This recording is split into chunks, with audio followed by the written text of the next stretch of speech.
E bem-vindos a mais um Deep Dive. Hoje a gente mergulha fundo na história da Marinha do Brasil. Isso aí. Vamos olhar dois momentos bem diferentes, né?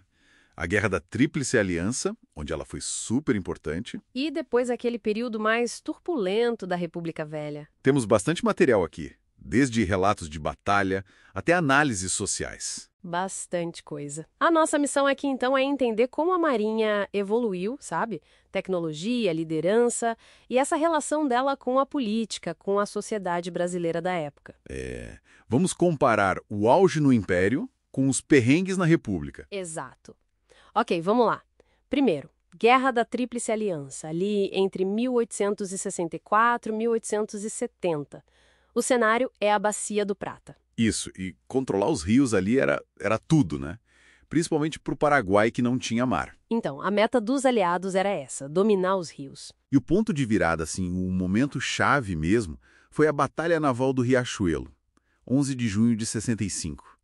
Ah, Riachuelo. Fundamental. Fundamental. A ideia dos paraguaios era um ataque surpresa, cedinho, mas atrasou. E aí? E aí a esquadra brasileira, com o almirante Barroso no comando, ele foi firme. Tem aquelas frases famosas, né? O Brasil espera que cada um cumpra o seu dever. E a outra, sustentar o fogo, que a vitória é nossa? Marcante. Total. Ele deu o tom. E a tática decisiva foi o abarroamento. Que é basicamente bater com o navio no outro, né? A fragata Amazonas fez isso. Exatamente. A Amazonas usou o próprio casco para inutilizar navios inimigos. Deu muito certo. O resultado foi o controle dos rios pelos aliados. Isso isolou o Paraguai, cortou suprimentos. Cortou tudo. Até navio encomendado na Europa não chegou. E, claro, facilitou muito as ações em terra depois. Por isso virou o Dia da Marinha, 11 de junho. Mas ainda tinha o Maitá pela frente. Nossa, o Maitá. Aquilo era uma fortaleza. Posição estratégica excelente, cheia de canhões, corrente no rio até umas minas navais, que eles chamavam de torpedos na época. Complicado passar por ali. Muito.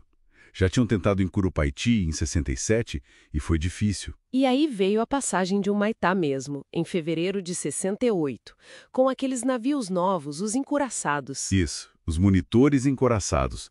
Uma ação ousadíssima, liderada pelo Delfim Carlos de Carvalho, que depois virou Barão da Passagem. Qual foi o impacto real daquilo? Era para cortar suprimentos, levantar moral? Os dois. E conseguiu. Passar ali por um Maitá debaixo de fogo pesado mostrou que era possível. Cortou de vez a linha de suprimento pelo rio. E aí a fortaleza eventualmente caiu, né? Caiu. E até a capital, Assunção, teve que ser evacuada. O efeito foi enorme, militar e até na imagem do Brasil lá fora.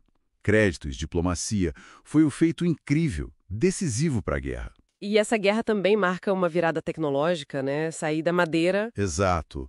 Para os encouraçados, os ironclads. O Brasil correu atrás disso. Comprou alguns, até construiu o Tamandaré aqui no Rio. Foi o primeiro. Mas Riachuelo ainda foi com navio de madeira, principalmente. Pois é. Isso é interessante. Mostra que a liderança, a tática do Barroso naquele momento, superou a tecnologia inimiga, que já tinha alguma coisa de encouraçado. Mas depois, para passar o Maitá, aí sim, os encouraçados brasileiros foram essenciais. Teve perda também, né? O Rio de Janeiro. Sim, o encouraçado Rio de Janeiro foi afundado por uma daquelas minas paraguaras. A única grande perda de navio desse tipo para a Marinha na guerra. Um desastre. O custo foi tipo 11 vezes o orçamento anual de antes da guerra. Uma dívida gigantesca que o Brasil carregou por décadas. E o efeito político disso? É um paradoxo, né? A vitória fortaleceu a imagem da Marinha, mas o custo e o desgaste da guerra ajudaram a enfraquecer a monarquia. E, ao mesmo tempo, o exército saiu muito fortalecido. Isso vai ser crucial para entender a República. E aí a gente chega na República Velha depois de 1889. Aquele período cheio de instabilidade. Exato. E a Marinha, que tinha sido protagonista, perde um pouco desse espaço para o exército e começa a sofrer com falta de investimento, o material vai ficando velho. Mas teve uma tentativa de virar o jogo, né? Lá no começo do século XX, teve. A partir de 1904, mais ou menos, com o ministro Alexandrino de Alencar. Aí o Brasil fez um investimento pesado. Comprou 2 navios que eram o que havia de mais moderno no mundo, os Dreadnoughts. Os famosos Minas Gerais e São Paulo. Esses mesmos. A ideia era, tipo, mostrar poder, né? Ganhar respeito na região, ter mais peso internacionalmente. Chegou até um terceiro. Sim, o Rio de Janeiro. Estava encomendado, mas aí, por causa do custo e também daquela corrida armamentista com a Argentina, o Brasil acabou vendendo para a Turquia. Mas espera aí. O Brasil comprava esses super navios, tecnologia de ponta. Mas e a tripulação? Como vivia quem estava nesses navios? Aí é que está a grande contradição desse período. Uma marinha com navios de primeiríssima linha, mas com condições péssimas para a marujada. Como assim? Recrutamento que muitas vezes era forçado, salários muito baixos e o pior, ainda existiam os castigos corporais, a chibata. Chibata? Castigo físico em pleno século XX? Pois é.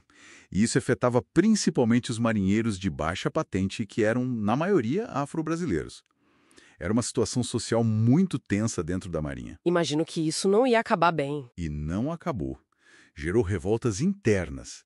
Teve a revolta da Armada lá em 93, 94, que foi mais uma disputa política contra o Floriano Peixoto. Mas teve outra mais ligada a essas condições sociais, né? Sim, a mais famosa nesse sentido é a revolta da Chibata em 1910. Foi muito impactante. Liderada pelo João Cândido, o almirante negro. Exatamente.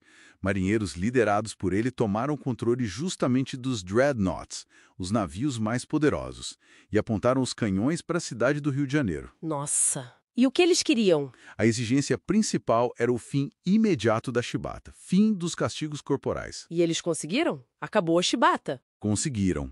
A lei foi aprovada proibindo a chibata. Mas a história depois é complicada. O governo prometeu anistia, mas não cumpriu para todo mundo. Houve muita repressão, prisões, expulsões. Quer dizer, a reivindicação foi atendida, mas o custo para eles foi alto. Altíssimo.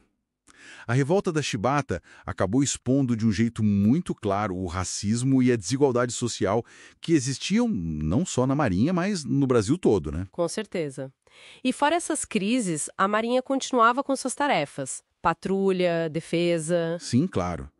Patrulhamento da costa, dos rios, a Amazônia é sempre importante, defesa dos portos, um pouco de diplomacia naval e também teve participação na Primeira Guerra Mundial, mais para o final. Então, para a gente fechar, vimos a Marinha brilhando na Guerra da Tríplice Aliança, decisiva em Riachuelo, ousada em Humaitá. Uma auge ali no Império. E depois, na República, essa busca por modernização com navios incríveis, mas ao mesmo tempo uma tensão social enorme lá dentro que explode em revoltas como a da chibata. Exatamente. E fica essa questão para a gente pensar, né? O preço desse poder naval. Seja o custo financeiro absurdo lá no Império... Que endividou o país? Ou o custo social humano que ficou tão evidente na República com essas revoltas.